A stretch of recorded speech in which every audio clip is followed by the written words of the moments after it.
Good morning to all. Welcome to Saro's kitchen. இன்றைக்கி நாம் செய்ய போகிறது உருண்டை குழம்பு.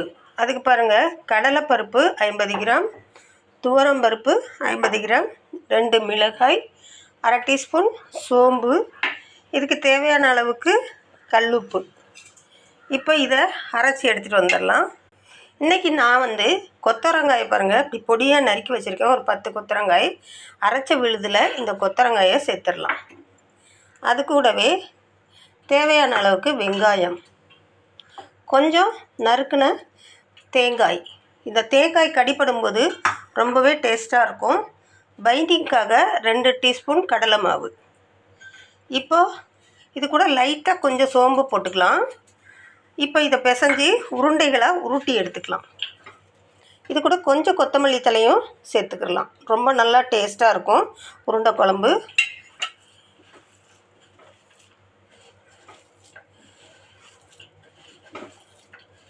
யாருமே இது வரைக்கும் இந்த காயெல்லாம் சேர்த்து உருண்டை குழம்பு செஞ்சுருக்க மாட்டாங்க. நான் ஒரு வித்தியாசமாக இருக்கட்டுமேனு கொத்தவரங்காய் இதில் சேர்த்துருக்கேன். கொத்தவரங்காய் ரொம்ப ரொம்ப நல்லது உடம்புக்கு, உங்களுக்கே தெரியும். இப்போ இதை உருண்டைகளாக உருட்டி ஒரு இட்லி தட்டில் வச்சு வேக வச்சு எடுத்துக்கலாம்.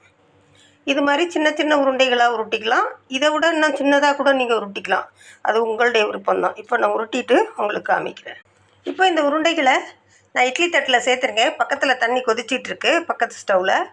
இதை அந்த ஸ்டவ்வில் வச்சு வேக வச்சு எடுத்துக்கலாம்.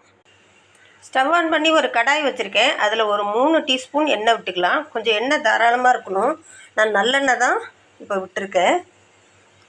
இப்போ இதில் தாளிப்பாக கடுகு சேர்த்துருவோம்.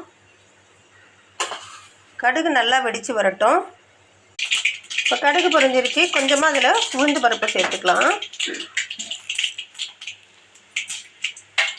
இப்போ அது கூடவே வெந்தயம், ஒரு அரை டீஸ்பூன் வெந்தயத்தை சேர்த்துட்டு நம்ம நறுக்கி வச்சுருக்க வெங்காயம், ஒரு வெங்காயம்.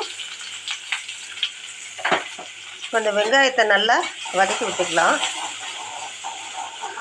வெங்காயம் வதங்கிருச்சு. கருவேப்பிலை சேர்த்துக்கலாம். நம்ம கட் பண்ணி வச்சுருக்க 2 தக்காளியை இதில் சேர்த்துக்கலாம். இதுக்கு தேவையான அளவுக்கு சால்ட்டு, மஞ்சத்தூள் சேர்த்துக்கலாம். வெங்காயம் தக்காளி நல்லா சாஃப்டாகிருச்சு.